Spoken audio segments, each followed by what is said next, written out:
there was a smoothie maker, there was anything you could think of that actually literally stuff we did here we could transfer over, but in Airbnb those things aren't there. You do struggle, you're kind of struggling. When one of them fell asleep with his paws wrapped around your ankles, didn't he? He fell asleep on the floor, but he was cuddling you from the floor, wasn't he? If you want to do this a lot, you are going to require good reviews. Yeah, it went really, really well. I worked on that really, really again, haven't I? Really, really. Hi, I'm Keely. This is Bruce. My retirement dreams to reality.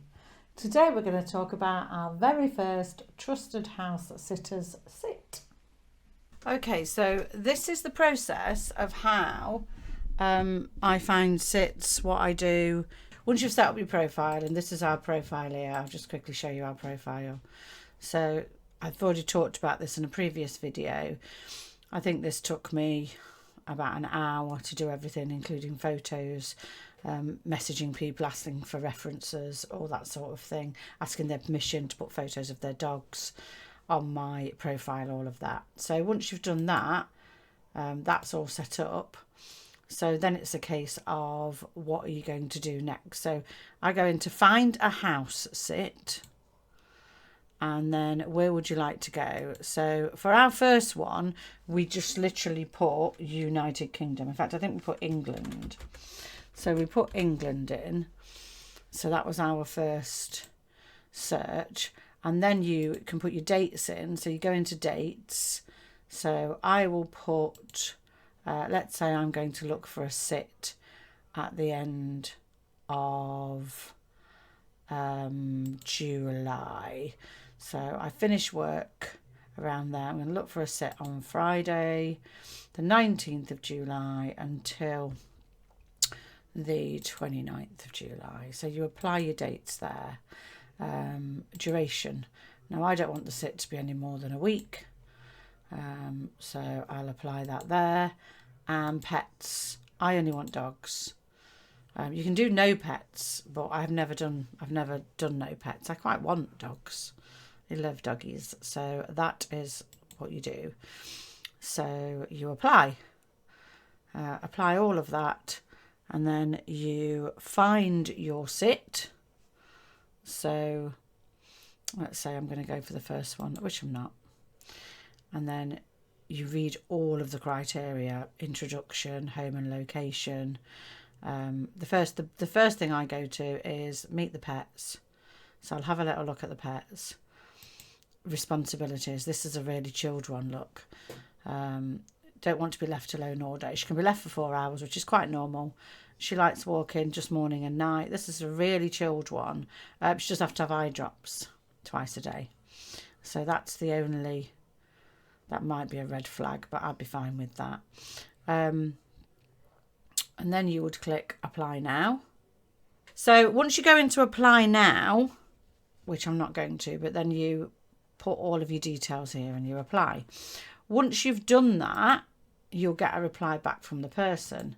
So if I go to my inbox and I go to where we stay. So if you look, there are 19 messages. So this was our original introduction. She replied, we replied back, and we literally went back and forth for a little while. And then we had 2 video calls. So then we came off Trusted House Sitter and we had 2 video calls for about an hour. And then we had a final video call just before we went. I messaged her and asked her to send the welcome pack. Now, because we've done the sit, I don't think you can see the welcome pack, which is such a shame because it was so detailed. If I go into current sits that we're going to go into, so my dashboard. So if you look here, it says request welcome pack. So you can request a welcome pack. And honestly, it is the most detailed thing, down to what utensils are in the kitchen, exactly what time the dogs need walking, if there is an exact time, emergency contacts, local vets. It's really detailed, so it was really good. So once you've requested it, what happened was I read through it, and then Mandy said, do you want to come back to me with questions once you've read the welcome pack? So that's what we did. We had a final video call once I'd read the welcome pack, and then she met us on the day. She was there for about 10 minutes when we arrived, and then she dashed off. So that's where we are at the moment. That's how you apply and search for sits. Shall we talk about the pros and cons of the sit? Now we've talked about the process. Yeah, definitely. Okay, so do you want to start? So it went very well. My first pro was that it was a really easy, nice first sit, and that was down to pretty much Keely's process. The research, yeah. Yeah. The person that we went to sit for had already had 8 or so other sitters, and 2 of them had been back 2 or 3 times. So she was well aware of the process, and she was very good at it. So that made it, for us to dip our toe in the water a little bit. I think, again, one of your strengths is research, and I think that paid off again, that we had a really good sit. Yeah. And it wasn't necessarily just down to the fact that she was brilliant, it was down to the fact that you'd done your research. I chose somebody who was brilliant, yeah. So that was my first pro, that the sit was really easy, really nice, and we had a really nice time. Yeah. So what's your first pro? My first is it was just the most beautiful house in the most beautiful location. It was just fabulous. You got deer on the front garden, deer on the back garden, and just everything about it was stunning, wasn't it? Yeah, it was an amazing house. Yeah, definitely. The garden was absolutely amazing. Oh yeah, she was definitely a gardener. Yeah. So you went through the bifold doors, and then you went up the garden, which was lovely, and it took you kind of a spiralling bit all the way to the top, and then there was some seating area, and then where the seating area was, there was a massive open field. Yeah. And that was absolutely beautiful. It was gorgeous. Yeah. So that was absolutely fantastic. Yeah, and another thing that I've got in terms of the house, it was way better than any Airbnb you would ever stay in. Yeah. It was way more equipped. Yeah. If you're the sort of person that goes in Airbnbs for your holiday, then quite often the kitchen's not got stuff in. And this was somebody's home, so obviously there's loads and loads of stuff in it.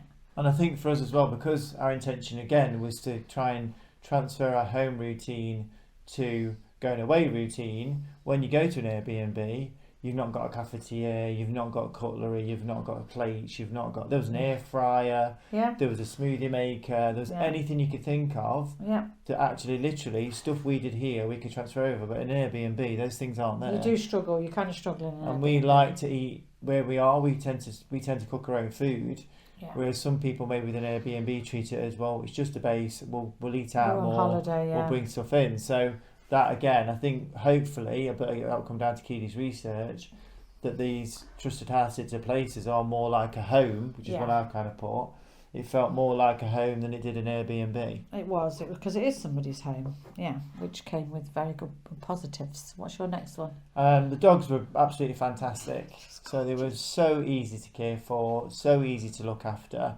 And again, it comes down to the research. See, we really didn't want to look after big dogs, but because these were a bit older and they were quite chill personality, then they fit in really well with Chase as well. So they were gorgeous. They were absolute. They had their own little personalities, didn't they? Yeah, so I think because they're older as well, it wasn't really like having some boisterous big dogs. They were just so chilled out and lovely. And it was such if you haven't got your own dog and you wanted to do trusted house sitter to get a dog fix, when one of them fell asleep with his paws wrapped around your ankles, didn't he? He fell asleep on the floor, but he was cuddling you from the floor, wasn't he? And the other one fell asleep on the sofa next to me, snoring. It was nice. Beautiful. They were and once again on the responsibilities, it was easy to read that they were chilled dogs. There wasn't a list of they do this at this time, they do this at this time, they do this at this time, they do this.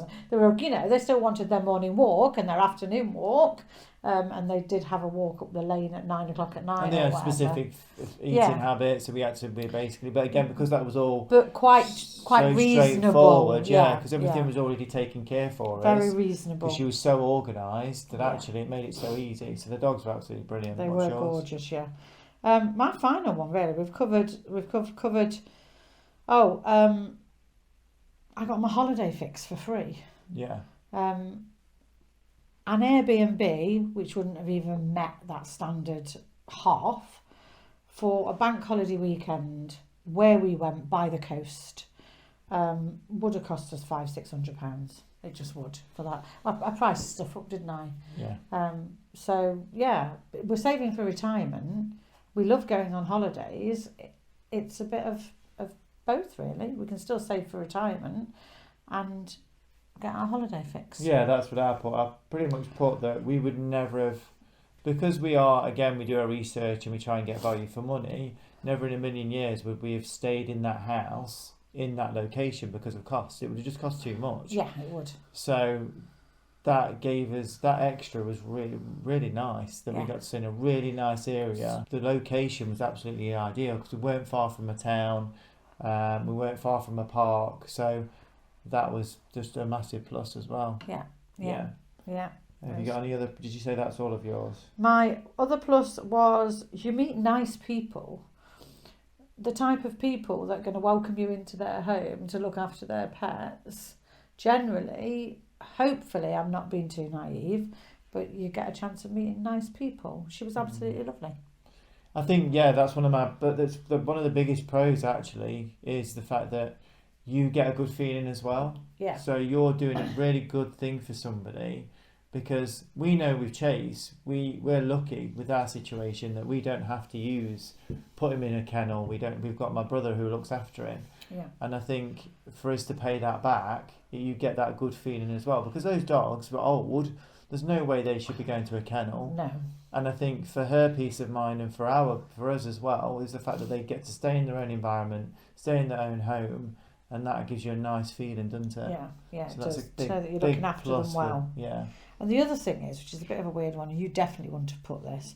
Anybody who's ever watched a programme Looking Through the Keyhole in the past, for the nosy people in you, you get to see how the other half live a little bit.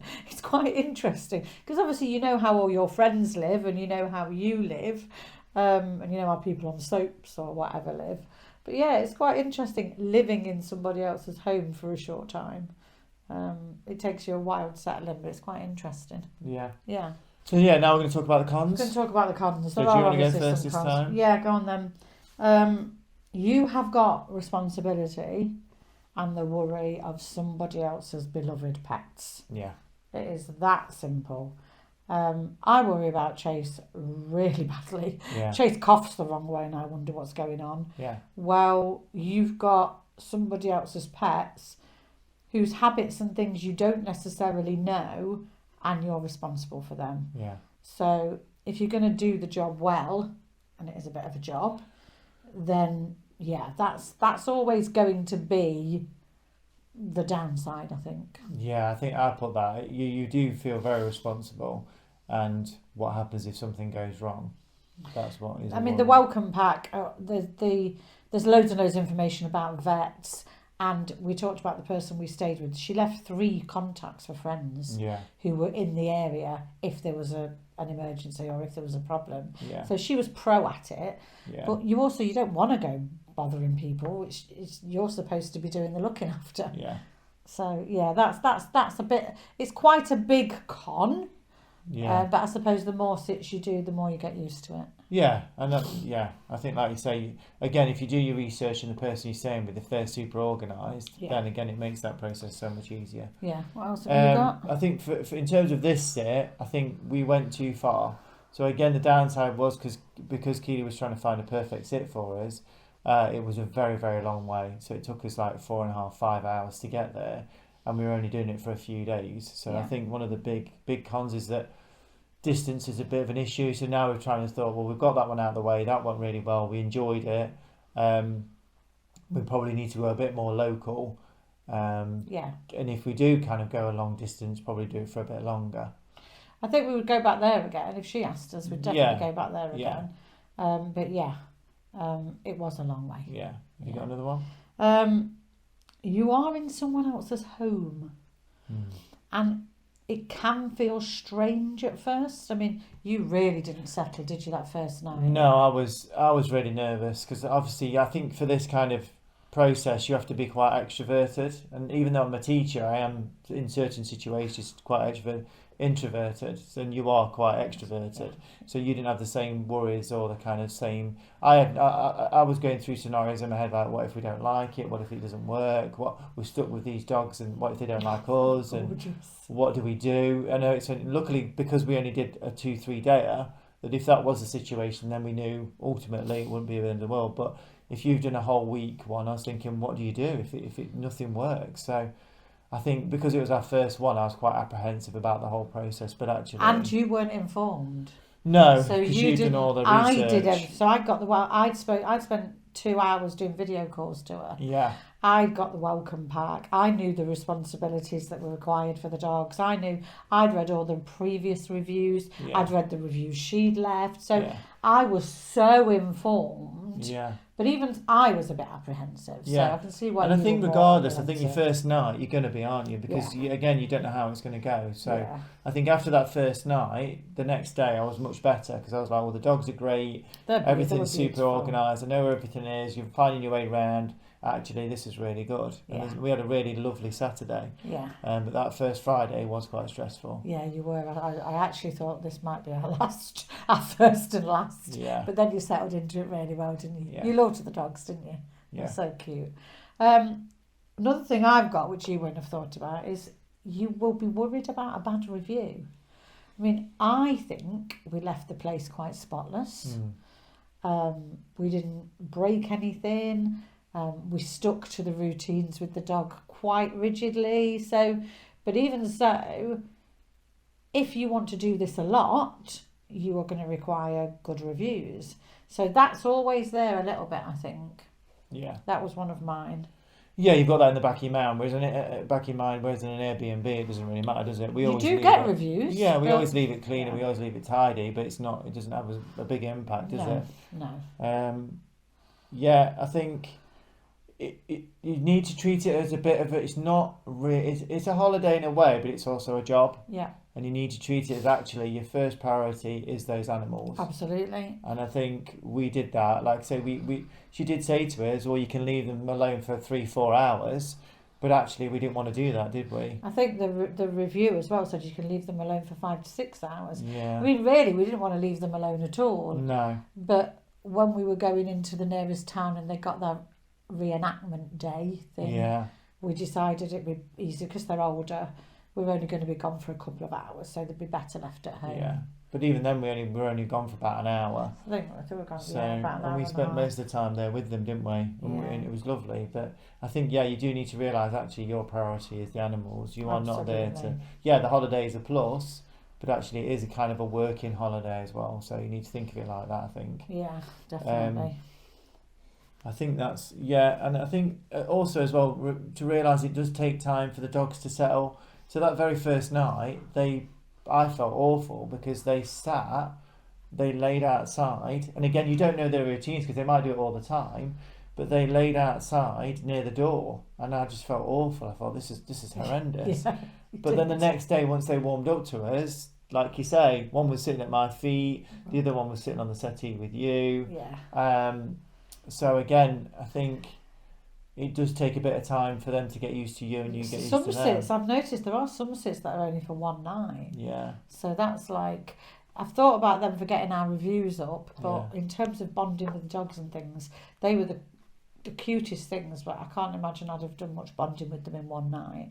The final thing I've got is you are tied to sort of the owner's return. Like whenever we go on holiday, if we went in an Airbnb, for example, the day of leaving, we're always gone by 8-9 o'clock. Yeah. We just get up and we go. That's how we do it. Yeah. But obviously, we were tied to what time the owner was going to return because we didn't want the dogs to be on their own for too long. I mean, she was quite good. She asked us what time we wanted to leave, but I was never going to say 8 o'clock. So we left about 10 o'clock, didn't we? Yeah. Yeah. And because we had such a long distance to go and it was a bank holiday, that we were lucky, We were really but lucky. that could have gone badly. We've realised that probably 2 large dogs is not our thing. I think it doesn't really. I know you said you'd go back, We would go back to that one, yeah. but But our only because they're so chilled. yeah, I think if they weren't, then we our car doesn't really suit 2 large dogs. So with 3 dogs, even though Chase is a Shih Tzu, I think it took a lot of prep getting it ready, and then it didn't really suit those dogs the size they No, were. So no. I think again we much prefer looking after The smaller dogs. The car shook as they were panting Yeah. as we were going into the Yeah, town. it did actually didn't move. Yeah, As we were so stuck in traffic and they were panting Yeah. so much, the car shook. And it's not an old car. So what we learned, smaller dogs might be better for us, Yeah. even though they were absolutely delightful. yeah, I can't imagine if they'd have been 2 younger dogs of Yeah. that size, how we'd have coped. Go closer to home. yeah, make it definitely. And then the final thing is I've put that reading the responsibilities is really, really important. I did that. It worked this time. It worked perfectly. But it made me think that if I hadn't have done so much research, because we're not the type of people that would ignore what the dogs need or want, you could find yourself very tied. If the dog gets up at 5 o'clock in the morning and needs 2 hours, 3, 4 hours walk, you've got to do it. That's your nature. You've said you're going to do it. You've got to do it. So, yeah, it's important to match the dogs with you from all the write-up. I think as well, what we've also learned is that what we've not mentioned is Chase. Yes. I mean, he that went really well. They basically just ignored each other. You did play with them on the park. A little bit, yeah, but Yeah. because they're older and bigger dogs, that's the benefit of bigger dogs. They tend to just ignore the little dogs, whereas we don't know how he's going to react to some other dogs as well. So, He adds taking your own dog adds a huge dimension to it. yeah. But it can be done. Yeah, I mean, we've proven that. Yeah, I mean, I think that's what's restricting our ability to do some actual sits is because of Chase, because we don't really want to leave him here. We want to take him with us. But yeah, that's an extra dimension that you need to think about. Yeah. Because we met another couple that we're going to stay with in the summer, and we took Chase with us just to make sure that they could get along, whereas that would never have been feasible. We couldn't have done that to to 5 this hours one. away. So Yeah. that was quite a big deal that we didn't particularly talk about. But yeah, Yeah. But that's overall. would we do it again? Yeah, Yes. Are we going to do 100%. it again? Yeah, Yes. yeah. Are we already looking for doing it in America if we can? Yeah, and Yes. yeah, in Australia or whatever. Yeah, I think it was definitely a roller coaster. Considering it's 2-3 days, it did. Again, it took us, even Chase. It took all of us time to adapt and get used to it. But in the end, it was the Sunday. It was lovely. A week would have been nice actually Yeah. at the end because Yeah. we were getting really used to each other's routines. Yeah, so no, it went really So, well. yeah. It's definitely something we'd do again. Definitely worth doing again. Yeah. That's Keely and Bruce. Thank you for listening. Yeah, it went really, really well. I reckon that really, really again. Haven't I? Really, really. My first pro was that it was a really easy, nice. Oh, for God's sake, I can't talk. Thank you. Why did you say thank you? I don't